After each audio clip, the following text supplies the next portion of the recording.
Цветик-семицветик. Жила девочка Женя. Однажды послала ее мама в магазин за баранками. Купила Женя 7 баранок. 2 баранки с тмином для папы, 2 баранки с маком для мамы, 2 баранки с сахаром для себя и 1 маленькую розовую баранку для братика Павлика. Взяла Женя связку баранок и отправилась домой. Идет, по сторонам зевает, вывески читает, ворон считает. А тем временем сзади пристала незнакомая собака, да все баранки одну за другой и съела. Сначала съела папины с тмином, потом мамины с маком, потом Женины с сахаром. Почувствовала Женя, что баранки стали что-то чересчур легкие. Обернулась, да уж поздно. Мочалка болтается пустая, а собака последнюю, розовую Павликову бараночку доедает, облизывается. «Ах, вредная собака!» Закричала Женя и бросилась ее догонять. Бежала, бежала, собаку не догнала, только сама заблудилась. Видит, место совсем незнакомое. Больших домов нет, а стоят маленькие домики. Испугалась Женя и заплакала. Вдруг, откуда ни возьмись, старушка. «Девочка, девочка, почему ты плачешь?» Женя старушке все и рассказала. Пожалела старушка Женю, привела ее в свой садик и говорит: «Ничего, не плачь, я тебе помогу. Правда, баранок у меня нет, и денег тоже нет. Но зато растет у меня в садике один цветок. Называется цветик-семицветик. Он все может. Ты, я знаю, девочка хорошая, хоть и любишь зевать по сторонам. Я тебе подарю цветик-семицветик. Он все устроит». С этими словами старушка сорвала с грядки и подала девочке Жене очень красивый цветок, вроде ромашки. У него было 7 прозрачных лепестков, каждый другого цвета: желтый, красный, зеленый, синий, оранжевый, фиолетовый и голубой. Этот цветик непростой. Он может исполнить все, что ты захочешь. Для этого надо только оторвать один из лепестков, бросить его и сказать: «Лети, лети, лепесток, через запад на восток, через север, через юг, возвращайся, сделав круг.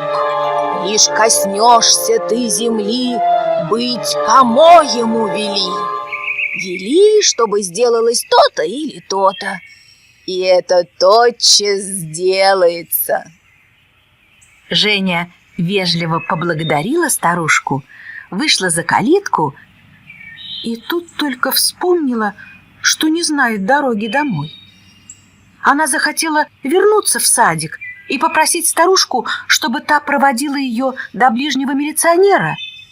Но ни садика, ни старушки как не бывало. Что делать?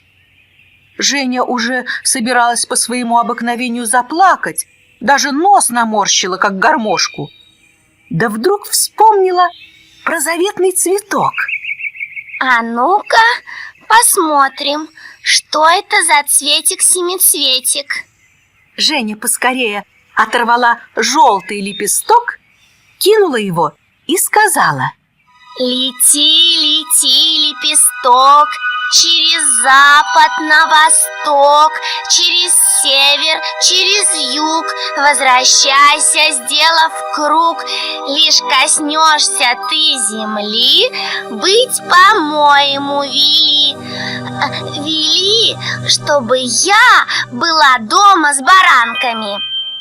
Не успела она это сказать, как в тот же миг очутилась дома, а в руках связка баранок. Женя отдала баранки маме, а сама про себя думает: Это и вправду замечательный цветок. Его непременно надо поставить в самую красивую вазочку. Женя была совсем небольшая девочка, поэтому она влезла на стул и потянулась за любимой маминой вазочкой, которая стояла на самой верхней полке. В это время, как на грех, за окном пролетали вороны.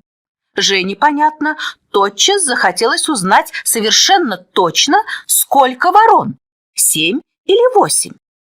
Она открыла рот и стала считать, загибая пальцы.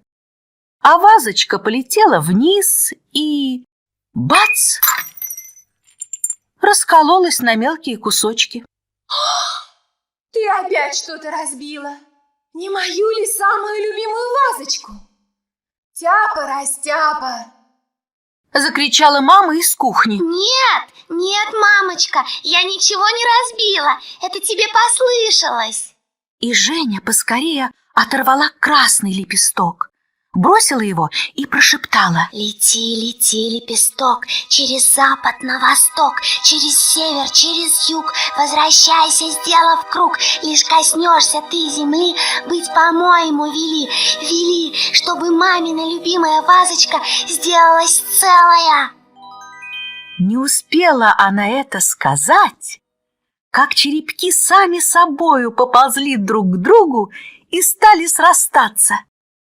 Мама прибежала из кухни. Глядь, а ее любимая вазочка, как ни в чем не бывало, стоит на своем месте. Мама на всякий случай погрозила Жене пальцем.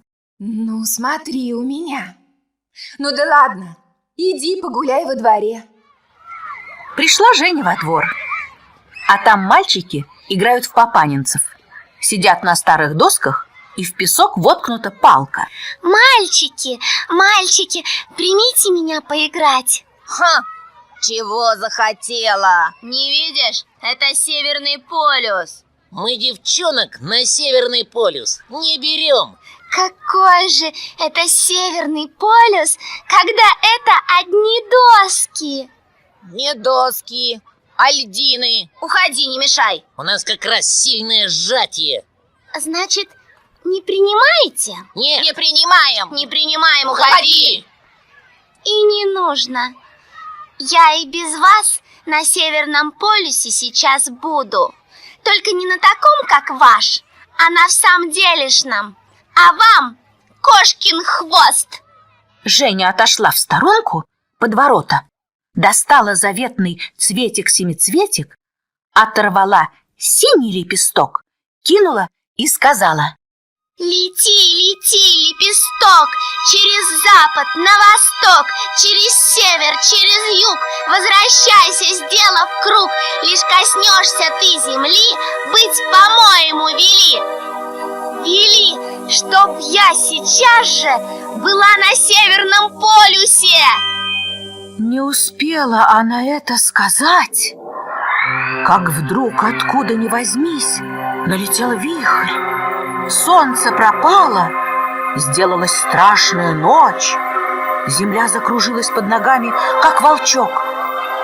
Женя, как была в летнем платьице, с голыми ногами, одна-одинешенька оказалась на Северном полюсе, а мороз там 100 градусов.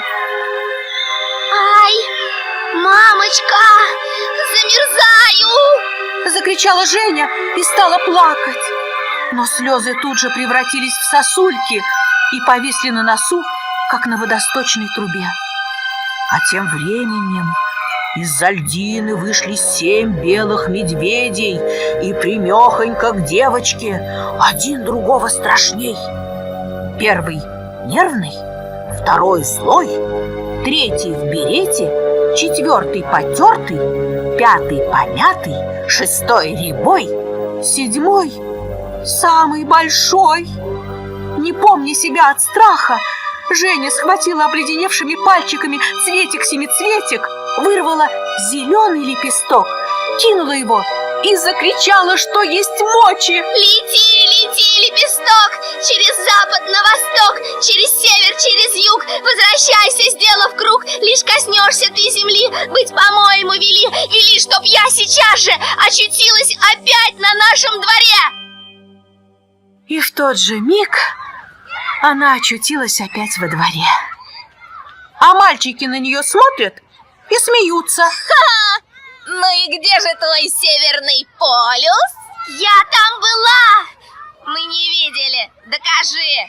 Смотрите, у меня еще висит сосулька. Это не сосулька, а кошкин хвост. Что, взяла? Женя обиделась и решила больше с мальчишками не водиться, а пошла на другой двор водиться с девочками. Пришла, видит, у девочек разные игрушки. У кого коляска, у кого мячик, у кого прыгалка, у кого трехколесный велосипед. А у одной большая говорящая кукла в кукольной соломенной шляпке и в кукольных галошах. Взяла Женю досада. Даже глаза от зависти стали желтые, как у козы. Ну, я вам сейчас покажу, у кого игрушки. Подумала Женя, вынула цветик-семицветик, оторвала оранжевый лепесток, кинула и сказала: Лети, лети, лепесток, через запад на восток, через север, через юг, возвращайся, сделав круг, лишь коснешься ты земли, быть по-моему вели, вели, чтобы все игрушки, какие есть на свете, были мои. И в тот же миг, откуда ни возьмись, со всех сторон повалили к Жене игрушки. Первыми, конечно, прибежали куклы, громко хлопая глазами и пища без передышки: «Папа, мама, папа, мама».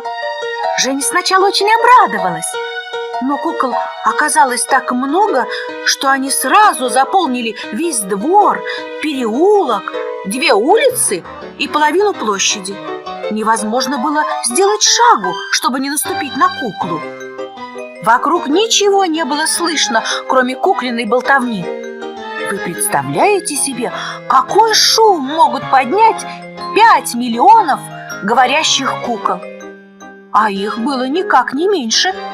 И то это были только московские куклы.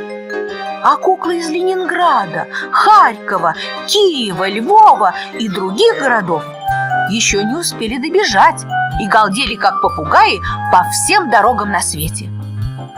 Женя даже слегка испугалась. Но это было только начало.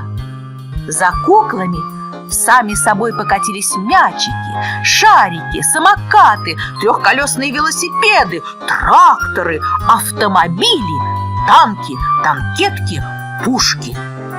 Прыгалки ползли по земле, как ужи, путаясь под ногами и заставляя нервных кукол пищать еще громче. По воздуху летели миллионы игрушечных самолетов, дирижаблей, планеров. С неба, как тюльпаны, сыпались ватные парашютисты, повисая на телефонных проводах и деревьях. Движение в городе остановилось. Постовые милиционеры влезли на фонари и не знали, что им делать. Довольно, довольно будет. Что вы, мне совсем не надо столько игрушек. Я пошутила, я боюсь. В ужасе закричала Женя, хватаясь за голову. Но не тут-то было. Игрушки все валили и валили. Кончились русские, начались американские. Уже весь город был завален до самых крыш игрушками. Женя по лестнице, игрушки за ней. Женя на балкон, игрушки за ней. Женя на чердак, игрушки за ней. Женя выскочила на крышу, поскорее оторвала фиолетовый лепесток, кинула и быстро сказала: Лети, лети, лепесток, через запад на восток, через север, через юг, возвращайся, сделав круг, лишь коснешься ты земли, быть по-моему вели, вели, чтоб игрушки поскорее убирались обратно в магазины. И тотчас все игрушки исчезли. Посмотрела Женя на свой цветик-семицветик и видит, что остался всего один лепесток. Вот так штука. 6 лепестков, оказывается, потратила, и никакого удовольствия. Ну ничего, теперь буду умнее. Пошла она на улицу, идет и думает. Чего бы мне еще все-таки велеть? Велю-ка я себе, пожалуй, 2 кило мишек. Нет, лучше 2 кило прозрачных. Или нет? Лучше сделаю так. Велю полкило мишек, полкило прозрачных, 100 грамм халвы, 100 грамм орехов и еще, куда ни шло, 1 розовую баранку для Павлика. А что толку? Ну, допустим, все это я велю и съем, и ничего не останется. Нет, велю я себе лучше 3-колесный велосипед. Хотя зачем? Ну, покатаюсь. А потом что? Еще чего доброго мальчишки отнимут. Пожалуй, поколотят. Нет, лучше я велю себе билет в кино или в цирк. Там все-таки весело. А может быть, велеть лучше новые сандалеты, тоже не хуже цирка. Хотя, по правде сказать, какой толк в новых сандалетах? Можно велеть чего-нибудь еще, гораздо лучше. Главное, не надо торопиться. Рассуждая таким образом, Женя вдруг увидела превосходного мальчика, который сидел на лавочке у ворот. У него были большие синие глаза, веселые, но смирные. Мальчик был очень симпатичный, сразу видно, что не драчун, и Жене захотелось с ним познакомиться. Девочка без всякого страха подошла к нему так близко, что в каждом его зрачке очень ясно увидела свое лицо с 2 косичками, разложенными по плечам. Мальчик, как тебя зовут? Витя. А тебя как? Женя. Давай играть в салки. Не могу. Я хромой. И Женя увидела его ногу в уродливом башмаке на очень толстой подошве. Как жалко! Ты мне очень понравился, и я бы с удовольствием побегала с тобой. Ты мне тоже очень нравишься. И я бы тоже с большим удовольствием побегал с тобой. Но, к сожалению, это невозможно. И чего не поделаешь. Это на всю жизнь. Ах, какие пустяки ты говоришь, мальчик. Воскликнула Женя и вынула из кармана свой заветный цветик-семицветик. Гляди! С этими словами девочка бережно оторвала последний, голубой лепесток, на минутку прижала его к глазам, затем разжала пальцы и запела тонким голоском, дрожащим от счастья. Лети, лети, лепесток, через запад на восток, через север, через юг, возвращайся, сделав круг. Лишь коснешься ты земли, быть по-моему вели. Вели, чтобы Витя был здоров.